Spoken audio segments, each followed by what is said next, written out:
opponent in the face. Well, this is a truly remarkable night for boxing. The support for Minter here is quite staggering. There must be some Americans in the place, but they're never going to be able to make themselves heard. Minter's second defense of this world title. Warming up vigorously in the ring. The whole place alive with anticipation.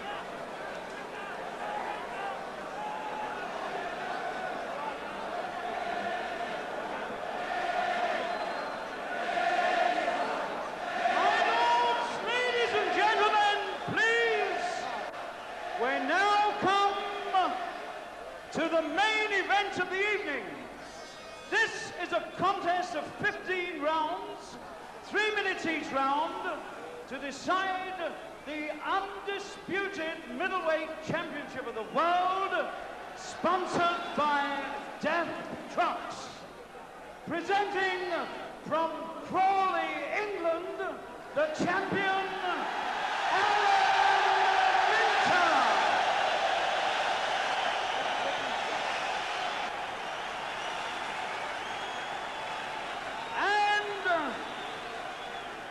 from Brockton in the United States, the challenger, Marvelous Marvin Hagler.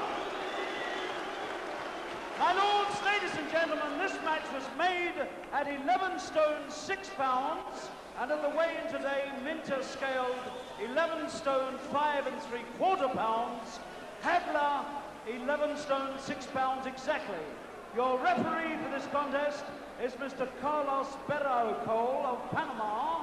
Your judges, Mr. Marcello Bertini of Italy and Mr. Jose Guerra of Mexico. And your timekeeper, Mr. Jeffrey Williams. So the preliminaries are over. And to a great barrage of sound now, they come to the center of the ring, and you can see already how much taller Minter is than the challenger. Hagler really is quite short for a middleweight. He can't be much more than about 5'9". Minter's second defense of the undisputed World Middleweight Championship. The only title in the whole of professional boxing that is undisputed.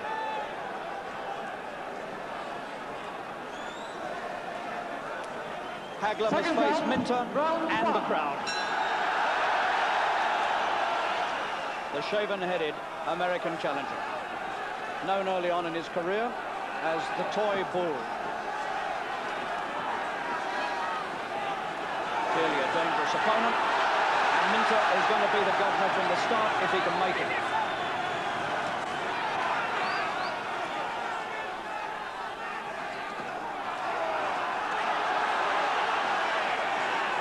Hagler had a few problems today at the weigh-in. He scaled 3 ounces over the 11 stone 6 limit, and he took it off in about half an hour. How much that will affect him psychologically, no one knows but Hagler. Two southpaws. Hagler already firing quickly and accurately with his own right hand. He catches Minter with the left as well. And again. And this promises to be the war we thought it might be.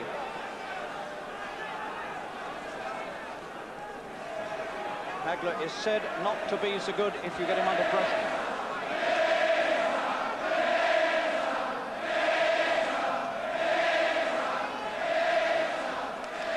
Minter's got a cut underneath his left eye. Within a minute of the start, Minter is cut.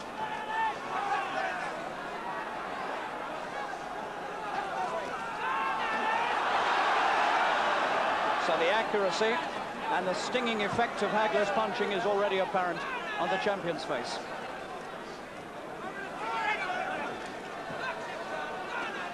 It's the southpaw right lead from Hagler that's done that.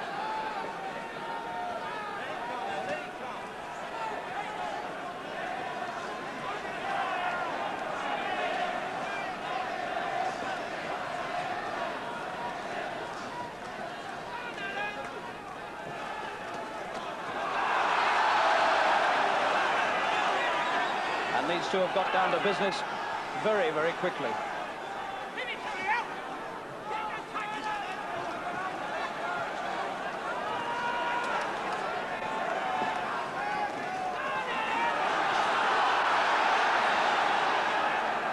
And Minter is being drawn into some very fierce exchanges early on.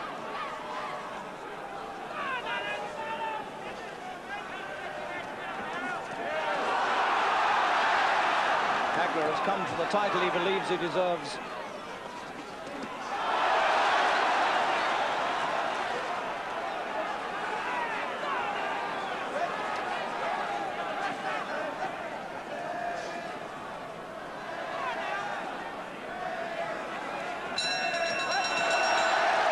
Good finish to the round by Minter, but he picked up damage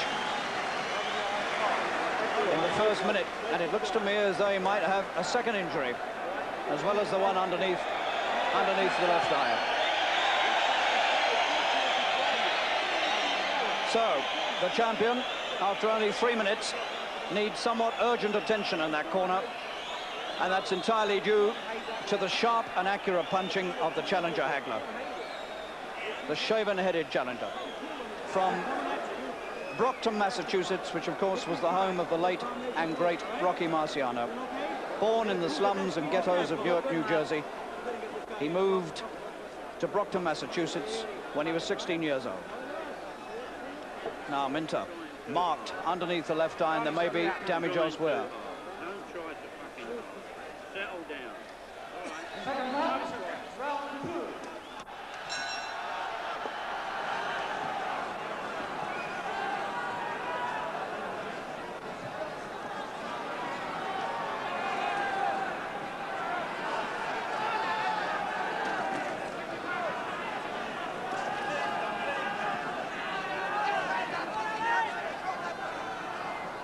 Minter does indeed look quite marked around the left eye.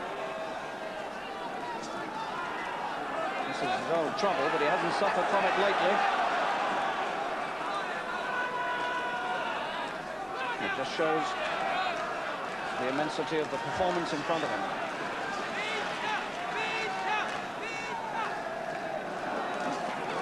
And Hagler is catching him with lefts over the top as well. This is a very determined and dangerous challenger. Good punch from Minter. What a right hand. Pulled the man up in his tracks. And this is certainly one of the most savage world championships we've seen here in this country for a long time.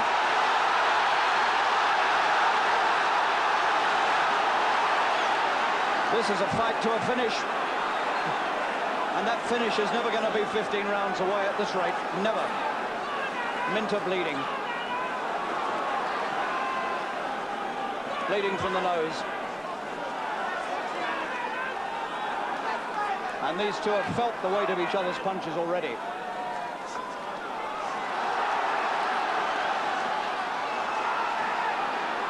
And Minter is picking up quite a lot of punishment as he tries to move in.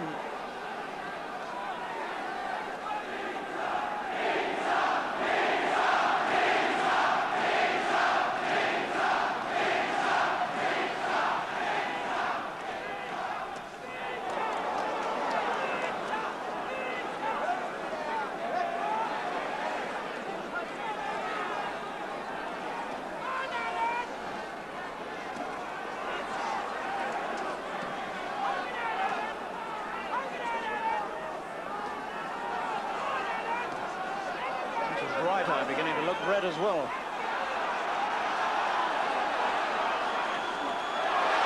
Good left hand for Minter.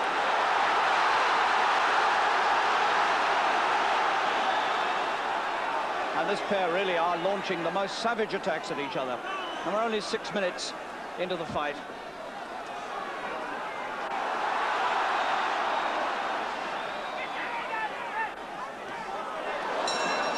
That really was a very fierce round indeed. And Minter's face bears testimony to the savagery of this fight. He's cut underneath the left eye. He's got marks above the... He's cut underneath the left eye. He's got marks above the left eye. His nose is bleeding. And really, he has taken more punishment in the first 2 rounds of this fight than in several recent fights put together. Hagler, unmarked, but occasionally felt the weight of Minter's punching and didn't seem to like it too much. One punch absolutely pulled him up dead in his tracks. Well, the man promised a war. He said the title was rightfully his and he was coming to get it. And he certainly is trying that. And Minter is going to have to pull out the fight of his life to win this.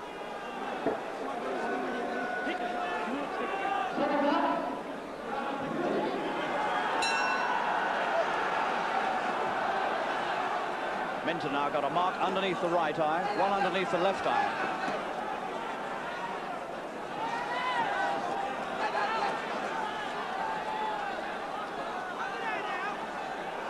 And we haven't seen Minter looking this marked for a very long time indeed. All his 60 feats, Minter, have always come through facial injury. Never been beaten on points, never been stopped by punches, always on cuts. Nose bleeding as well.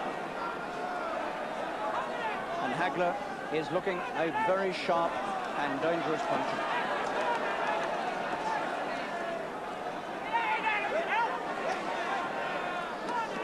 And Minter now bleeding above the left eye.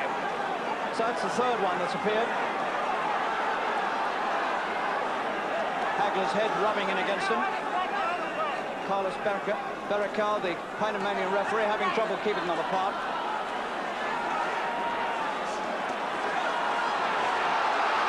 Minter's picking up hard punches as he tries to fight back.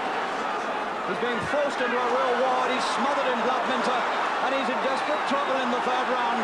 He can't keep the man away. Hagler will not be denied.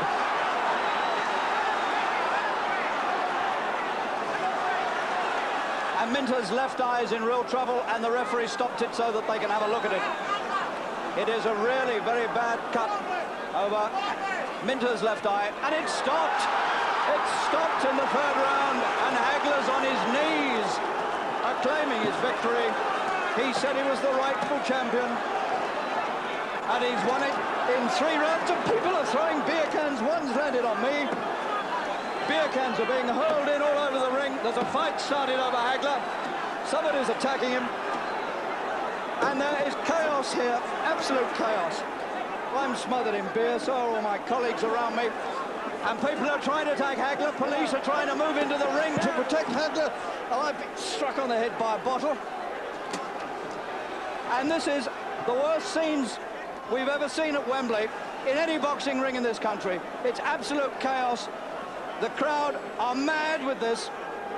And clearly they're accusing Hagler of using his head against Minter and causing Minter to lose the world title. And the rage has broken out all around Wembley.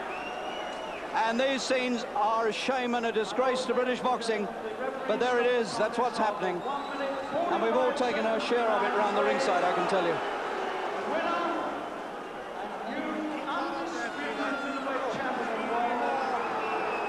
So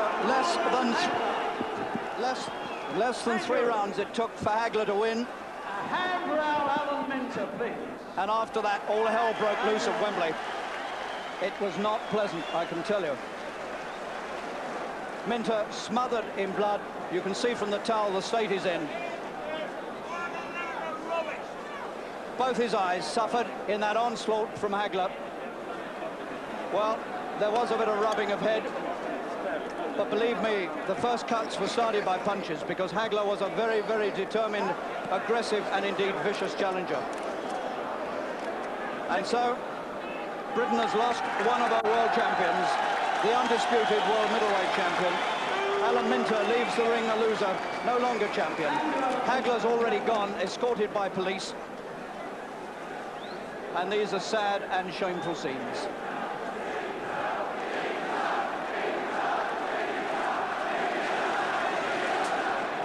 So, the World Middleweight Championship that promised so much has dissolved and crashed into A really horrendous scene at Wembley.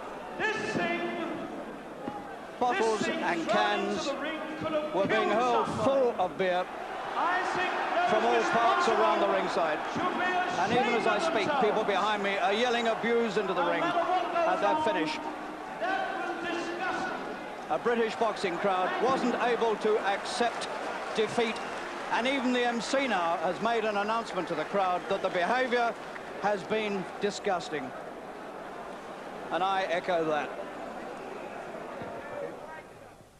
Marvin, congratulations. That was some performance. Thank you very much. It's well deserved. I know that. Believe me, it didn't come easy. Were you surprised how easily he cut? Well, you know, I was ready for the 15 rounds. I trained hard and everything. I punished his body, and I believe that's what you have to do. I give a lot of credit to Alimenta. He fought like a champion. The way to go out is the hard way. You know, you came hard and you go out hard. And so he should feel any embarrassment, anything like that. I figured that he was beat by a better fighter, and it was good. I leave a rematch or whatever up to my manager and trainer, you know, and all the other people. But right now, what I want to do is relax a little bit and come back as a fighting champion. Those 2.5 rounds were pretty tough at times, weren't they? They were good, you know. That's what it's all about, of being in there for a championship fight. I learned from the first time when I fought Antiformio. I wanted it real bad. I think I even wanted it, and I lightened up a lot, hoping that I can almost get it as a gift. I worked hard that fight there, too, but this one here, I put in a little bit more. I went to school after the Antiformio fight, and my trainer and I we worked extra hard, and everything just come together. And I thanks for the sparring partners that I had. And like I said, you know, he was just falling into the right place that I wanted to put him. Did you think all the cuts were caused by punches? They were, all by punches, good punch shots, you know, no complaints about anything. Everything was right on the money. I was in the best I've ever been, and I really felt great tonight. And I wanted to put him out cold. That was the way that I wanted to put him out. And I thank God that the referee stopped the fight the way that he did, because the man couldn't see, and I was taking advantage of that. And I was hoping that he would step in, and I think the referee done a great job so that nobody seriously get hurt. What did you think about those bad scenes afterwards? Well, it just showed me how famous that I was and how much, you know, you have to have a entree, you know, a way out or a way in, you know, and that's what I liked about it. But I'm glad to bring Alimenta back down to earth and hoping that he understands exactly what happened. And a champion has to keep his feet on the ground, and that's what it's all about. Being able to deal with reality and people. Don't let anything uprule his head of yours, you know. Being able to still be the same person that you are, that's what maintains your goal and keep you level-headed. Would you give him a return? Well, I keep that up to my people and whatever they say. That's what I've always been doing, and that's who it is. We fought the best in the world, and Alimenta was one of the best, too. And, hey, this fight here will go down in history as one of the great middleweight fights of all times. It was a war. Alan, it was a war. Yeah. What went wrong? Well,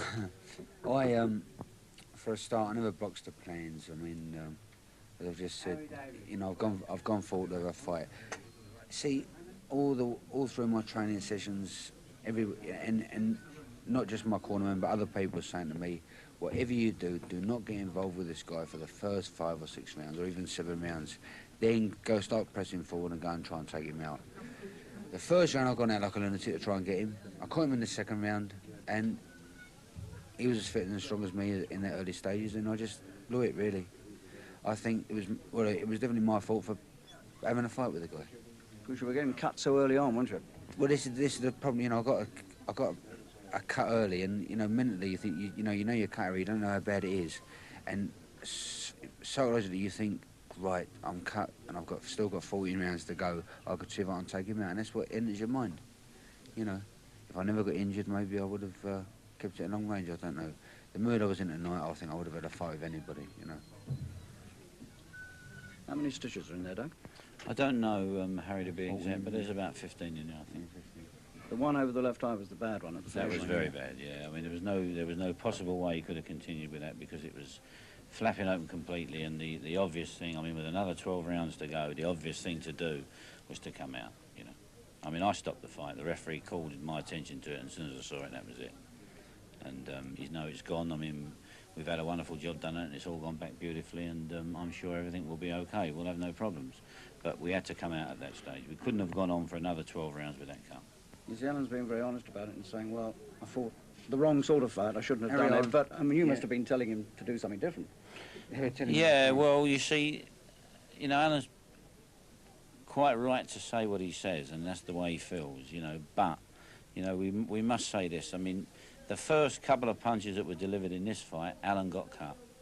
You know, that immediately changes the course of any planned fight. I mean, if you cut in the first round of a 15-round fight, I mean, it takes some sort of an Iceman to continue with a plan after that. And, you know, Alan just reverted to his natural way, which is to have a fight. When he's in trouble, he usually fights his way out.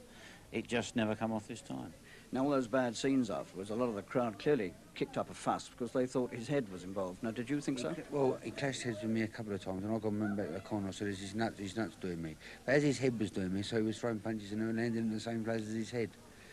But, well, he was short of me, and with him boxing and coming in close, I suppose he can't be helped, but the head was every now and again, you could feel it clonk, clonk, you know, and I was saying, like, his head's doing me. But I don't make excuses, Harry. No, I don't think there was anything deliberate there, I must say that. There was nothing that you could point out as being deliberate. But the thing is, that's the man's style. The man follows everything with his head, you know, I mean, that's the way he fights, and that's it, you know what I mean? Do you think you might ever return with it? Well, he's got to fight me again. In the contract, he's got to fight me. So, it's on, so he's got to fight me. You're going to need a bit of time, though, for those cuts. I'm going to have 6 months. I was going to have 6 months off anyway. We were going to have 6 months. Don't matter out. what was happening, Harry. But, you know, I mean, I never boxed. You used to be boxed a lot better, I know. I don't make excuses. I box not like a mug, but I got too involved and that's it. But I've learned a lesson. It's a terrible way to learn a lesson, but I've learned a lesson, Harry. Well, we've done it before. We've done it before. You know. We've had cuts before and come back, and Alan, in this frame of mind, if he wants to do it, can do it again. Alan, we can all understand it's a sick night for you. You've taken it very well, and if some of the people out there had taken it as well, it would have been better. How was out there? It was very rough and nasty. Yeah, Was he? that is, we're very sad about that. That is a shame. What did they do then? Oh, beer cans, bottles being thrown in, people jumping into the ring, also fights with the Well, not police. me, not after me. Not No, after just you. No, no, no, disappointed. no. Just disappointed. Very angry with Hagler because they thought he'd used his head. Just Gotcha, as- yeah, well, you know, if he used his head, he wasn't into, you know, he never done it. He never meant to do it. It just happened. You know, really, 15 rounds, you know, a world-class fighter like I am, I could have walked out there and gone, OK, Marvin, come and take my title, and I could have moved and moved. Don't get involved at all, let the rounds dribble by, then go in and try and have a fight. But that's why I am, Ray.